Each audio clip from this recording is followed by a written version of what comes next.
Mwatambulwa kumusanza kwesu walonko tuzumana na mulwendo lwesu akabuka Myezi kabuka kalembwa aba AM jimamu wiki yamana twakali kulanganya Cibalo 9 koti mubuza ukasuno tulalanganya Cibalo 10 gahumbika nini Oktoba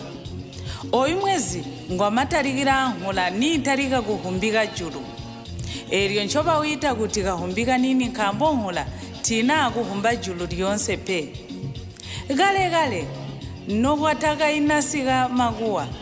bonse batonga oyu mwezi nobakari kutarika kukunkula hindongwe amyunda yabo asuna ano mazuba majembere akaindi ajichita jianza eji mwezi wakahumbika nini mijero minji ni soloha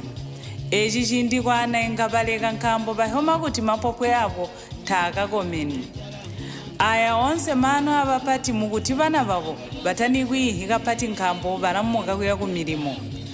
abo bantu bajisimyunda yakakunkulwa gale mwaka wakamana chechindi chino noba yasaluhuna mu myunda yabo bamwe bantu bajisimana mu mwezi ngwena oyu barahanga lungu amapopwe kuti bakahambe gologa mapopwe amaira mujeme ngoba gari kubere haloko ano mazuba mwezi oyu tauliwa kusobanina bantu bonse hiratioga hikochi gutora buhumba kumyunda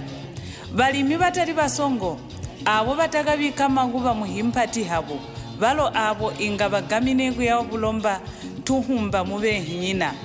jini no lubala lumwi lubala muntu hiramusensera bamwe bajisimyunda iyagiridwe chechindi no babamba luwaire luabu